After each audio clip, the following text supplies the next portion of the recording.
Are you tired of renting or living with family because home prices feel impossible? I'm going to show you 6 types of affordable homes most buyers never seriously consider. And by the end of this video, at least one of them is going to make you rethink whether owning a home is actually as out of reach as it feels. Hi, my name is Matthew. I've been a real estate agent and a mortgage broker. But more importantly, Tawny and I lived this. We wanted to own a home with land and couldn't make the traditional path work. So we found a different way.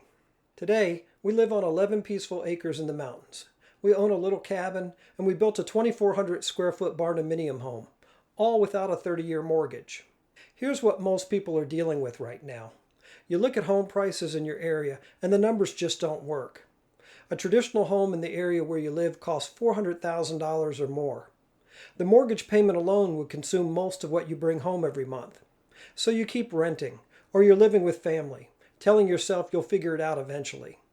And every year that goes by, prices move a little further out of reach. The reason most people stay stuck isn't that you're not trying hard enough. It's that you're only looking at one type of home, a traditional house in the area where you already live, financed with a traditional mortgage. And when that one option doesn't work, the whole dream feels impossible. But that's a much narrower picture of home ownership than what actually exists. The traditional path works for some people, but not for most of us. But here's something most people never consider. Buying an existing home is not your only option. There's a 2-step method that breaks the whole thing into affordable, manageable pieces. Step 1, buy an affordable piece of land, often with a small down payment through a land loan or seller financing. Land is almost always significantly cheaper than a finished home in the same area. Step 2, get something livable on it so you can stop throwing away money on rent and finally become an owner. And this is where the 6 housing options come in. Option 1 is an RV. An RV is the most accessible starting point. It's not a forever home for most people. It's better suited as a temporary solution, but it can get you out of the rent trap quickly while you plan your next step. Option 2 is a tiny home. A tiny home on wheels is built for full-time living and can often be found for significantly less than a traditionally built home. For someone who genuinely prefers a smaller footprint, it can be a legitimate long-term option. Or it can be a starting point while you save and plan for something bigger. Option 3 is a shed home. A shed home conversion is one of the most underused options out there. It's just a pre-built shed that you finish out into a small home.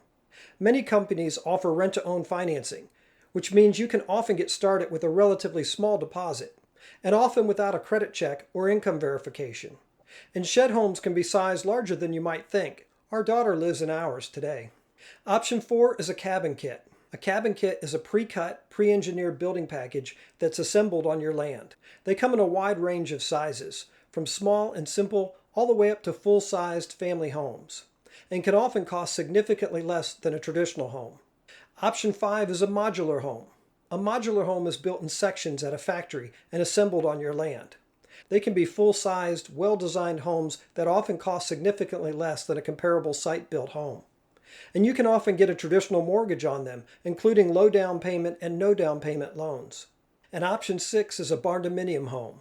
A barndominium is a type of home built using non-traditional construction methods that can often cost significantly less per square foot than a traditionally built home of the same size. The barndominium Tawny and I live in is 2,400 square feet, full kitchen, full bathrooms, everything you'd expect in a home. Now here's how the 2-step method came together for us. We bought land with a $2,500 down payment. Then I used rent-to-own financing to get a shed cabin on the property for a $1,000 deposit. Just $3,500 total up front to get started on our own land. I lived in the shed cabin part-time while we developed the property and eventually built the barndominium. And we did it all without a big 30-year mortgage.